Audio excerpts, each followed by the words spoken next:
Hello and welcome back to the Who's Podcast YouTube channel.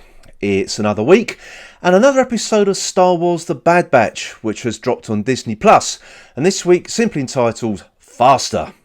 So it's episode 4 of this season, and after last week's thought-provoking episode, we return to my least favourite thing, a filler episode.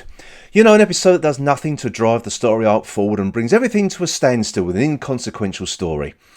Well, this episode is almost definitely a filler episode, but does it add nothing to the story arc? Well, no, it doesn't. However, it does set up something that may or may not come back to bite Clone Force 99 later on. And that something is Sid.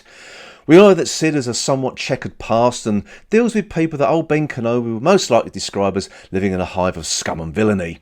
So this episode sees Sid engage Tech, Wrecker and Omega as a bit of muscle while she visits a riot racing track where she has a droid named Teo racing for her. Oh, and think of riot racing as an updated version of pod racing from the Phantom Menace. Her presence attracts the attention of local gangster Malegi, voiced by veteran actor Ernie Hudson. Malegi knows Sid from old, and as there's his own racer in the race, he places a wager with her on who will win. Naturally, things go wrong for Sid as Teo loses the race due to some underhand shenanigans from Malegi's racer using a manoeuvre called the Crunch, which then results in Omega challenging Malegi to another race and doubling the bet, and also to save Sid. Now, Sid is actually quite grateful to being saved from this sort of nasty fate that's in store for her. With Teo out of action, which we'll come to in a moment, Tech takes over as the pilot and uses his strategic skills to win the race and get Sid back from the clutches of Malegi. See, it is filler. There is none of the fight against the Empire or the fate of the clones in this story. Even Hunter and Echo don't feature this week as they're off on an errand for Sid.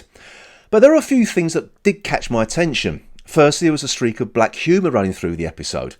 The character of Teo, who I found to be extremely annoying, was destroyed in the race, rebuilt by Tech, only to be destroyed almost immediately by an out-of-control racer, whilst the ungrateful droid was bragging about his racing skills. Also, a member of the crowd was accidentally shot and killed by an out-of-control racer. Yes, shooting down your opponents is legal in riot racing, with the crowd around him looking on with disinterest as the racing commentator then provides a health and safety warning. The animation was again top-notch, with the riot racing being very well put together and was exciting to watch, and again the wider shots such as the racing stadium looked amazing. And it was good to see a character like Tech being put front and centre for a change rather than, say, Hunter, who is the leader of the group and usually gets the main focus. But as I said earlier, Sid is the problem here. She uses our heroes any way she sees fit, whether it's sending them on dangerous missions, running errands, or as in this episode, for protection. She's very casual in how she uses people and, well, has an apparent disregard for the safety and well-being of people in her employ. As long as she gets what she wants, she doesn't seem to care what happens to others.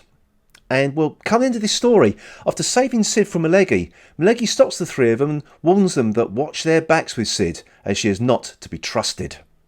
Obviously, the history between Sid and Malegi was hinted at during this episode, and it appears that Sid double-crossed Malegi at some point in the past. However, a plot thread that's been popping up this season is the Bad Batch are starting to get disgruntled with how Sid is using their particular set of skills. Echo made such a comment in the first episode, and indeed in this episode, Tech also voices his concerns as to how they are being treated. So this is definitely going to play a part as this season moves on, with them wanting to do more to help their clone brothers, fight the Empire, and now it seems wanting to break free from Sid, who now should not be trusted. But what have I learnt this week by watching this episode? Well, don't discount a filler episode. Dig beneath the surface, and sometimes there is content that will help drive the story forward and maybe not in the way you expected.